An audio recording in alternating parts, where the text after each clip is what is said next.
going, Corillo? My name is Alex and welcome to a brand new video here at Blue Cooper Motors. Today we're diving into everything you should know before buying a second generation or 2IS Lexus is250.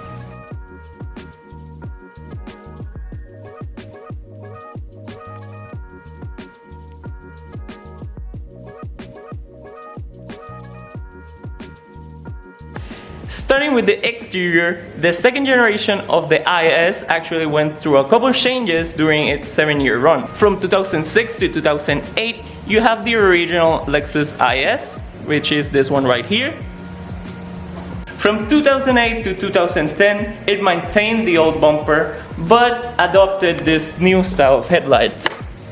Then from 2011 to 2013 was the last style, which is the one I have. My car is a 2012, so it has the facelifted second generation IS front bumper.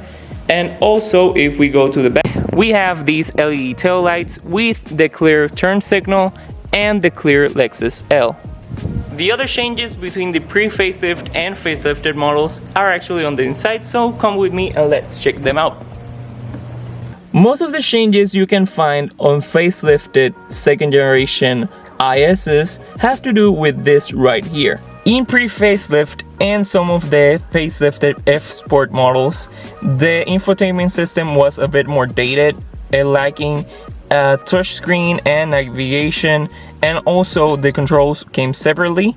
In this case, this screen kind of works similarly to a Tesla, because from right here you have your navigation, you have your climate, and also you have your audio, which even has a DVD function, which I'm not gonna show right now because of copyright. Also, on facelifted models, you have Bluetooth connectivity for both audio and also calls. I say this because with the other star radio like this one right here, you would have to connect with aux cords or USB, which are located right here on the center console. Continuing with the interior, the Lexus is250 has full leather seats in both front and rear seats, as you can see right there. These are electronically controlled seats, which you can see right here. Front, back, up, up, down, down. You can also the backrest, and even include an option for lumbar support. And only for the driver's seat, you have 3 safe slots for your favorite sitting positions. These seats can also be heated and cooled, and it is controlled from right here. In terms of cup holders, you have 2 right here on the center console, 2 more on the front doors, and 2 more right here on the center of the rear seats. Other features you would find on the interior are the 3 garage door openers. On the steering wheel, you're gonna have some controls of the radio, like this one right here to change the radio station or the song you're listening to. This one's right here to lower or up the volume. This one changes the modes on the radio, like here you can see AM, FM, FM2, DVD, and Bluetooth.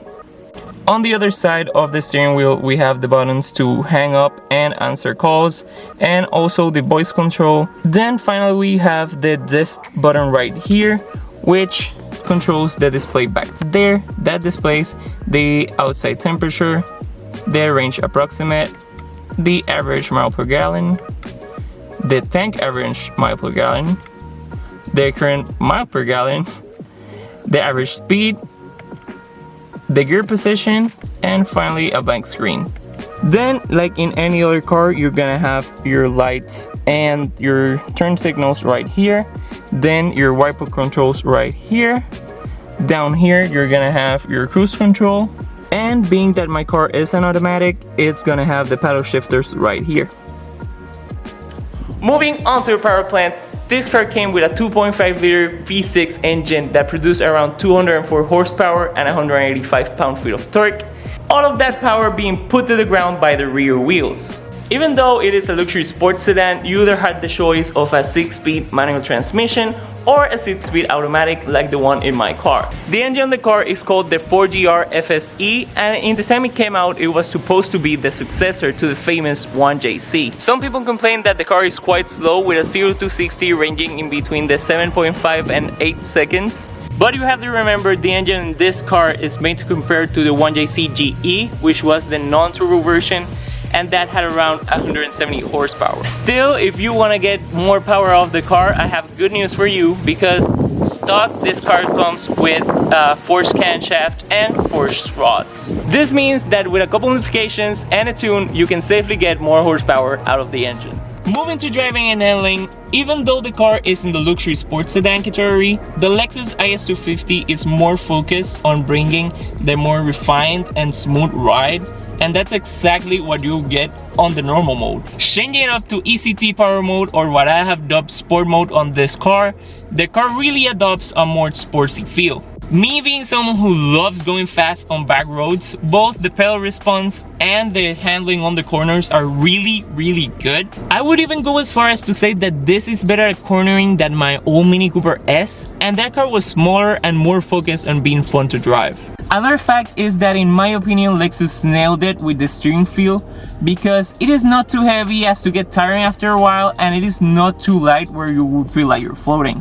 I would say it is the perfect balance between comfort and feeling engaged with the road. With gas prices on the up and up, fuel efficiency is something everybody wants, and the Lexus is250 is here to deliver. Even though it runs on premium gas, its 2.5-liter engine offers the perfect balance between power and economy, making it the perfect daily driver or weekend car. The estimated fuel economy of the Lexus is250 is around of 21 miles per gallon on the city and 30 miles per gallon on the highway. In terms of safety features, the Lexus is250 comes with all the standard safety features such as traction control, stability control, ABS, and multiple airbags. Like any other car, the Lexus is250 is not immune to having issues, so I'm gonna mention the two most common.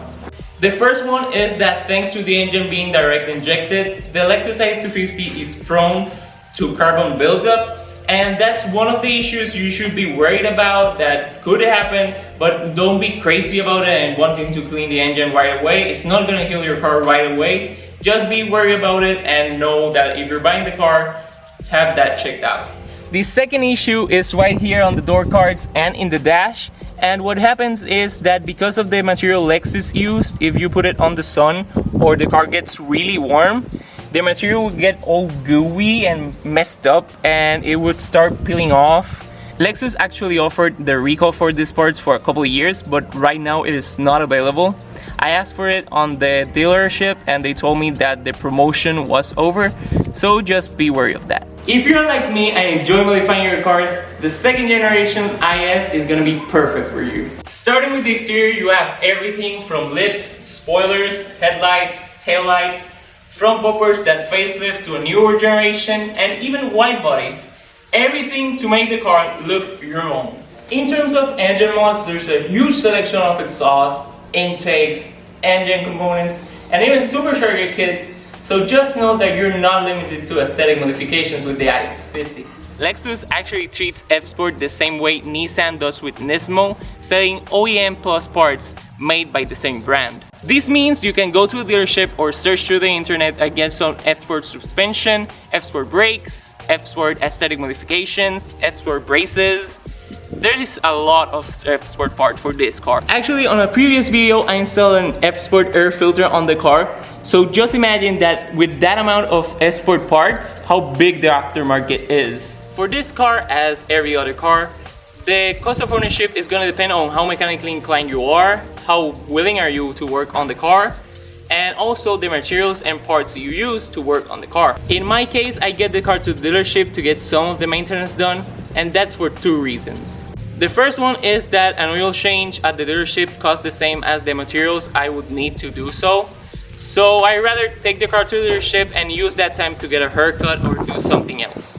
The second one is that when I take it to the dealership, the mechanics check everything up, so I know when or if I have to change something on the car. As you have seen multiple times, I'm more than happy to install modifications on my cars.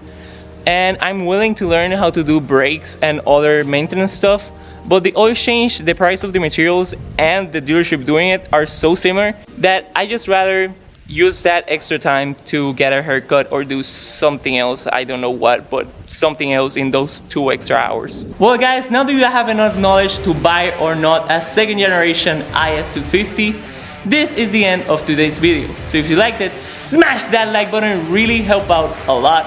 If you're not subscribed, go subscribe, and while you're there, don't forget to hit the notification bell so you don't miss any future uploads. Right here, I'm gonna leave you another video that YouTube will recommend you, and down here, a link so you can subscribe way more easily. And yeah, that's all. So see you next time.